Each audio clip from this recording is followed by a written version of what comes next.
नमस्कार मित्रों, मैं आचार्य अभिजीत शर्मा हमारे आपके हम सबके चैनल ज्योतिष ज्ञान में एक बार फिर से आप सभी का बहुत बहुत स्वागत करता हूं। मित्रों, आप सभी का प्यार इस चैनल को बहुत अधिक मात्रा में मिल रहा है, उसके लिए मैं आपका बहुत बड़ा आभारी हूं।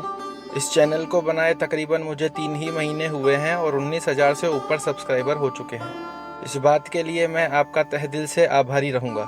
किंतु मित्रों, आज मैं इस वीडियो के अंदर आपको बिल्कुल नहीं कहूँगा कि मेरे वीडियो को लाइक करो, मेरे चैनल को सब्सक्राइब करो, किंतु आपसे एक निवेदन जरूर करना चाहूँगा।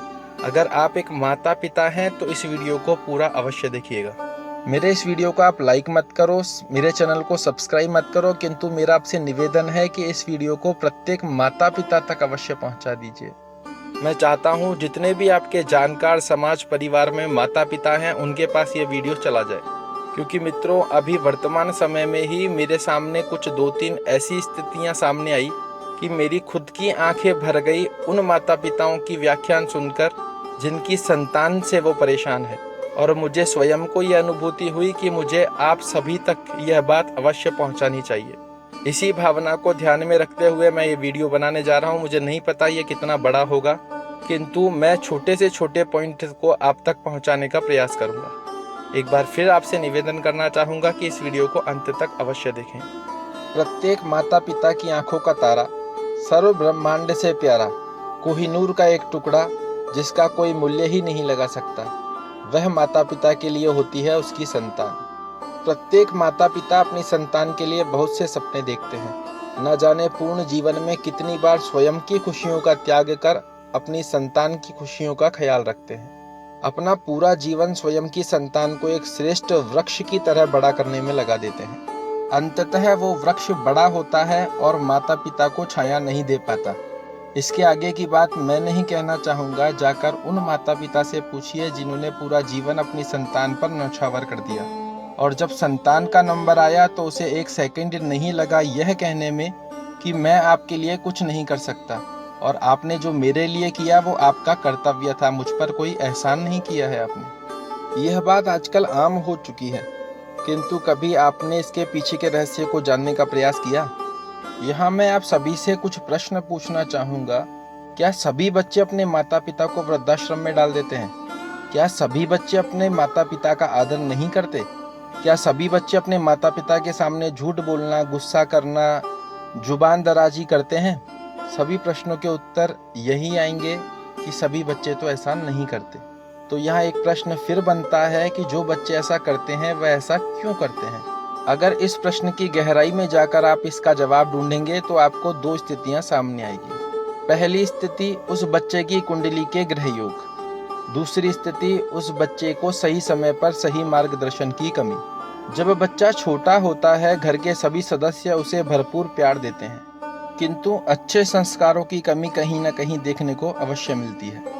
जब छोटी उम्र में ही बच्चा झूठ बोलने लगे, गुस्सा करके अपनी बातों को मनवाने लगे, तो मित्रों मैं आपसे निवेदन करना चाहूँगा कि इसे अनदेखा ना करें। किसी श्रेष्ठ विद्वान को उस बालक की कुंडली अवश्य दिखा दें। अगर कुंडली में 6-8 12वें स्थान पर पापी ग्रह स्थित हैं, उन्हीं पापी ग्रहों में से किसी ग्रह की दशा चल रही है, शुभ ग्रह पापी ग्रहों से पीड़ित हैं, ऐसी अवस्था में शीघ्रता से कुंडली ग्रह अनुसार उपाय करें। बच्चे को अच्छे संस्कार दें, उसे अपने साथ मंदिर लेकर जाएं, उसके मन में सहायता का भाव प्रकट करें। असहाय व्यक्तियों को उस बालक बालिका के हाथ से दान पुण्य कराएं। सही गलत के फर्क का एहसास बच्चों को अवश्य ज्ञात कराएं। मित्रों, वर्तमान समय में एक फैशन सा बन गया है कि बच्चे को अच्छे स्कूल में पढ़ाना, उसे समस्त प्रकार की सुख सुविधाएं उपलब्ध कराना माता पिता यहीं तक अपनी जिम्मेदारी समझते हैं, किंतु आपकी जिम्मेदारी यहीं खत्म नहीं होती है। संस्कार तो माता पिता को ही देने पड़ते हैं। जब बाल्यावस्था में बच्चा बात बात पर झूठ बोलता है, हर बात पर गुस्सा करके अपनी बात को मनवा लेता है, तो हम यह सोचकर उसकी गलतियों को इग्नोर कर देते हैं कि अभी छोटा है, बड़ा होगा तो सब समझ आ जाएगा। किंतु यह इग्नोरेंस आपको कितनी भारी पड़ने वाली है, इस बात का आपको बिल्कुल भी अंदाजा ही नहीं होता है। जब बाल्यावस्था में बच्चा झूठ बोलने लगे तो आप तुरंत सतर्क हो जाइए, उसे इग्नोर मत कीजिए, क्योंकि आपकी नज़र में तो वो बच्चा है, किंतु हकीकत में उसका माइंड अब अच्छे से काम करने लगा है। उसे इस बात का ज्ञान बखूबी हो चुका है कि जो काम मैंने किया है वह गलत है, और घर वालों को बताया तो डांट पड़ेगी। जब बच्चे को इतनी जानकारी हो चुकी हो तो मतलब बच्चा छोटा नहीं रहा है, उसका माइंड प्रॉपर वे में काम करना चालू हो चुका है। जब बच्चा अपनी हर बात गुस्सा करके जिद करके मनवाने लगे तो तुरंत सतर्क हो जाइए, क्योंकि आपकी नज़र में तो वह बात बच्चे की बात है, बच्चे की जिद है, किंतु उस बच्चे के माइंड में परिपक्वता आ चुकी है कि जैसे ही मैं जिद करूँगा मेरी बात ये लोग अवश्य मानेंगे। और यह स्थिति अच्छे से दर्शाती है कि उसका माइंड अब प्रॉपर वे में काम करना चालू हो चुका है। उसे पता है कि मैं क्या करूँगा तो ये मेरे लिए क्या कर सकते हैं। मित्रों, लाड़ प्यार के चलते बचपन में बच्चों की गलतियों को हम इग्नोर तो करते हैं, किंतु इसके परिणाम बाद में बहुत ही दुखदपूर्ण होते हैं। मेरी आंखें भर आती है उन माता पिता की बातें सुनकर जो माता पिता मेरे पास आकर अपने बच्चों के द्वारा दिए गए कष्टों के बारे में मुझे बताते हैं। यहाँ मैं आपके साथ एक वाक्य और शेयर करना चाहूँगा। अभी 2-3 दिन पहले ही मेरे एस्ट्रोलॉजी पेज पर 2 बच्चों के मैसेज आए। जब मैंने मैसेज पढ़ा तो उसमें लिख रहा था, गुरुजी क्या आप IPL मैच के बारे में भी बताते हैं कि कौन सी टीम जीतेगी। सच मानिएगा मैं उनके मैसेज देखकर दंग रह गया। जब मैंने उनकी प्रोफाइल पिक देखी तो उसमें साफ साफ दिख रहा है दोनों बच्चे 16, 17, 18 साल से ज़्यादा के नहीं हैं। वहीं दूसरे बच्चे का जब मैंने मैसेज देखा तो उसमें था, गुरुजी मेरे 60,000 रुपये मैच में लग चुके हैं, प्लीज़ मुझे बचा लीजिए, अगर मेरे मम्मी पापा को पता पड़ गया तो मुझे बहुत बुरा मारेंगे। मैंने उनसे बहुत चैट करी, पूरी तो आपको नहीं बता सकता क्योंकि वीडियो बहुत बड़ा हो जाएगा। जब सारी बात होने के बाद मैंने उन दोनों की डेट ऑफ बर्थ मांगी तो उन दोनों ने ही अपनी डेट ऑफ बर्थ दी और मैंने उनकी कुंडली बनाई। दोनों की ही कुंडली में एक बच्चे के 6ठे भाव में शनि बैठा हुआ है और दूसरे बालक के 8म भाव में शनि बैठा हुआ है। एक बच्चे को अभी वर्तमान में शनि की महादशा चल रही है तो दूसरे बच्चे को राहु में शनि का अंतर चल रहा है।